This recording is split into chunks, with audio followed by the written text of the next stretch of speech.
Fluminense e Volta Redonda. Tem muito que a gente falar sobre esse jogo. No pré, nem tanto. No pós, talvez a gente vai ter mais. Você vai entender melhor isso daqui. Teremos Ganso de titular, teremos Natan de titular, teremos Cano de titular, Marcos Felipe de titular, Calegari. Tem muita informação pra esse jogo aqui, tá? Muita informação mesmo. Tô falando até assim com essa vozinha mais fina. E essas informações você vai conseguir no OneFootball. Aqui, ó. Tá com as coisinhas do Fluminense. Ó como é que funciona lá, ó. Tem aqui notícias, temporada, tem um monte de parada no OneFootball. Clica aqui, ó. No close together closer. Alguma coisa apareceu aqui em inglês. Clica aqui que o link tá na descrição pra você baixar o OneFootball. E agora sim, vamos rodar a vinheta do pré-jogo.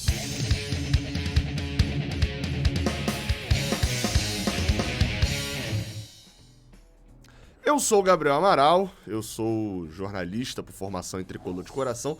Tudo que você precisa saber sobre esse Fluminense Volta Redonda você vai encarar aqui, no Raiz Tricolor. Esse jogo que acontece hoje às 19 horas, 7 horas da noite. Atenção, atualizou o horário. Era às 6, às 18, mas foi para as 19. Jogo que terá transmissão, você já sabe, Flu TV Play e Cariocão Play. Esse não tá na TV aberta, nem na internet de graça, não. Jogo de número 82 entre Fluminense e Volta Redonda. 81 jogos já foram realizados. Fluminense ganhou 52, empatou 15 e perdeu 14. E, bem, o jogo de hoje, diferente do ano passado, quando a gente estreava o time titular no ano passado, perdia por 3-2 com 2 gols de Fred. Neste jogo aqui, a gente vai inteiramente reserva. E isso diz muito sobre a escalação de hoje. A grande verdade é que, de início, a gente pode falar que esse jogo vale de, entre aspas, pouca coisa, né? Por quê? Não vale muito. Vamos lá. Primeiro, não tem o time titular, então não dá pra gente medir muitas questões de Abel por esse jogo, né? O time não tá atacando bem pelo lado dele. O time não tá... Porque é o time ter reserva, em parte, às vezes, até terceiro time. Aí você tem, na verdade, um histórico de lesão recente, né, de problemas do DM, que, na verdade, esse jogo se torna até preocupante. Imagina a gente perder um zagueiro a mais nesse jogo. Meu Deus! Imagina o drama que seria da gente perder. Já que a gente já vem com zagueiros baleados e alguns até fora, né? No caso de David Duarte, até fora nos próximos dias. Aí você tem outros problemas, como, por exemplo, a classificação. Esse jogo é importante pra classificação. Ele até vale pra gente manter o primeiro lugar, né? Vasco ganhou nessa rodada também, todo mundo vem ganhando. Então, assim, nesse caso, é o tipo de jogo que vale essa classificação e vale pra manter o primeiro lugar, porque a gente não tá ligando pro Carioca? Não. Mas é bom não cair com vantagem de empate na semifinal, né? É bom pelo menos ter uma vantagem quando a gente for jogar clássico na semifinal e manter essa história boa. Enfim, falando do jogo, como eu falei, vem com o time reserva e é isso que a gente vai falar agora. Vamos embora falar de bola em campo. Vamos falar de futebol dentro das 4 linhas. E a gente começa aqui botando já de cara a provável escalação divulgada nessa sexta-feira, né? E eu armei aqui de um jeito, acho que tem 3 jeitos de armar essa escalação. Primeiro eu vou ler, né? A gente começa com Marcos Felipe no gol, na lateral direita, Calegari, com Manuel e o Lucas Claro na zaga, e Mário Pineda de volta na lateral esquerda. Ainda bem, o cara tá de volta. A gente tem Wellington, Ganso e Nonato, Natan, John Arias e Germancano. Há uma forma de se jogar, que a gente imagina que vai jogar, como muita gente fez a leitura antes do jogo de quarta-feira, com Manuel e Lucas Claro de zagueiros, o Wellington de volante. O Wellington e Nonato, ou Nonato um pouco mais à frente. Há outras formas também de ver, como, por exemplo, essa forma aí, ó, que tá aparecendo agora, que é uma forma... Aliás, perdão, deixa eu botar até mais direitinho aqui, assim. Que é uma forma com adiantando Calegari e Pineda como alas e recuando o Wellington como um terceiro zagueiro. Isso chegou a acontecer algumas vezes, né, no jogo com o André, que foi uma forma que ele achou de substituir o Felipe Melo. Mas não foram tantas vezes assim que aconteceu no jogo, porque também aconteceu uma coisa diferente, que era a saída de 3 utilizando um dos laterais, como esse jogador que cai mais ali para poder fechar essa saída.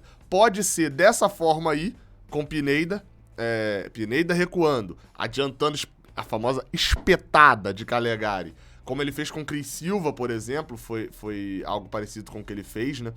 Com o Cris Silva no último jogo, ele espetou e segurou o Samuel Xavier, como pode ser o inverso também. Calegari recuar para ser o zagueiro pela direita, como o Samuel Xavier foi, e Pineda ficar espetado lá perto do ataque para poder fazer cruzamentos. Pode acontecer, mas eu acho menos provável, porque Pineda vai ter que sempre cortar para dentro, né?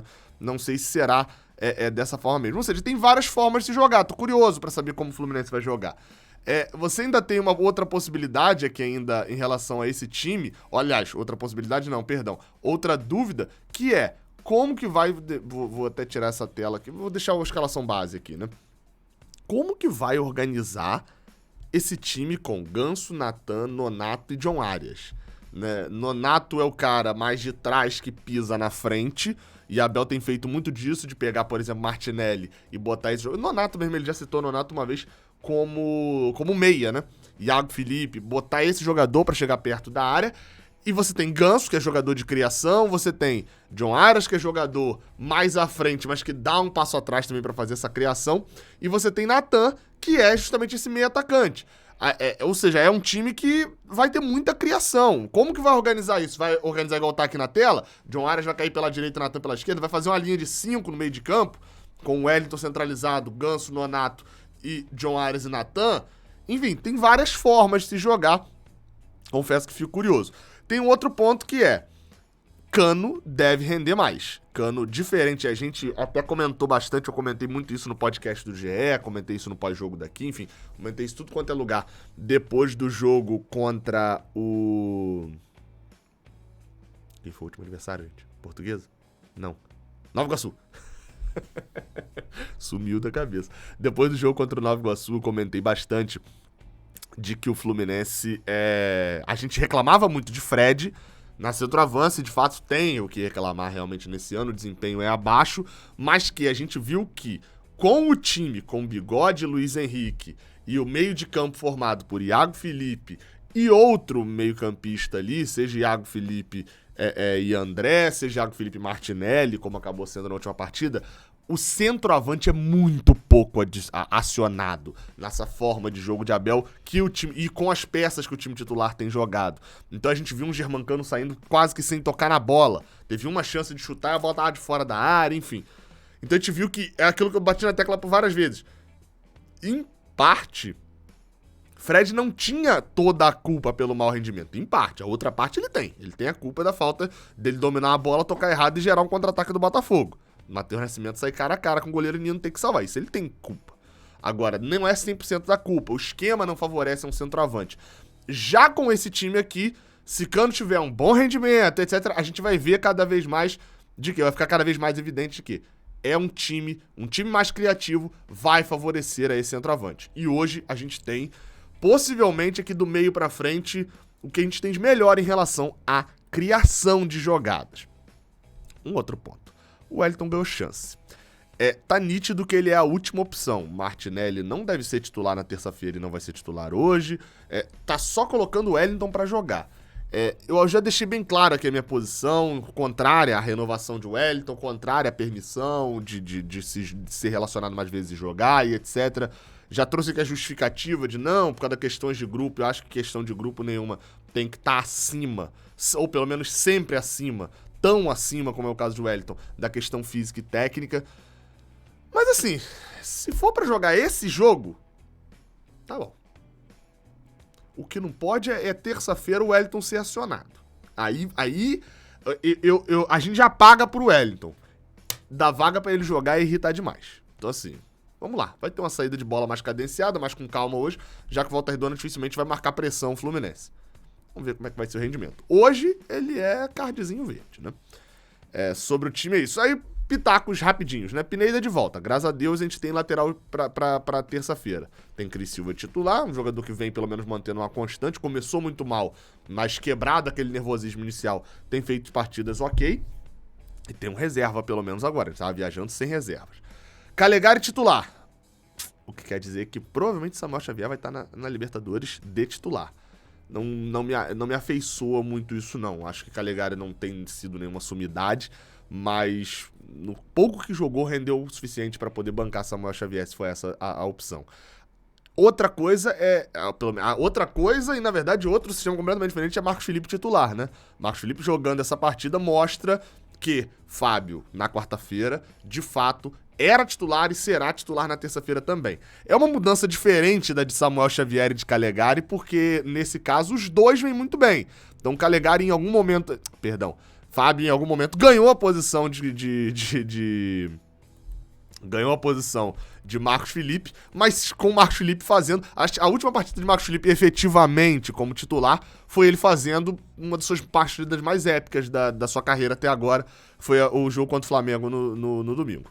Enfim, ótimo que seja assim. Gabriel, ótimo? Não é, ótimo. Exatamente, a gente tem um goleiro no banco que entrou e pegou tudo. O que é melhor do que isso? A arbitragem da partida, vou passar bem rápido, porque ele apitou o jogo recente agora do Fluminense, é o Wagner Nascimento Magalhães, é aquele mesmo, olha o gol do Flamengo e ele tá aqui, ó, comemorando enquanto o Flamengo fazia um gol com falta na frente dele na final do Carioca de 2017. Enfim, Wagner do Nascimento Magalhães, não tem muito o que falar dele não, é um dos árbitros cotados para apitar a final do Carioca também. É inacreditável a arbitragem da FERJ, é chover no molhado. Bem, você já baixou o OneFootball? Eu te pedi lá no início. Ai, tô até botando a transição errada aqui. Queria botar a tela final. Já te pedi lá no início. Baixa aí, o link tá aqui na descrição. Vai lá, baixa, acompanha o jogo de lá. Tem como assistir o Carioca no OneFootball. O jogo de hoje, inclusive. Só que é pay-per-view, você tem que pagar pra assistir esse jogo. Vai lá, vê se você curte, o aplicativo é bom. Até a próxima, a gente se vê no pós-jogo. Valeu.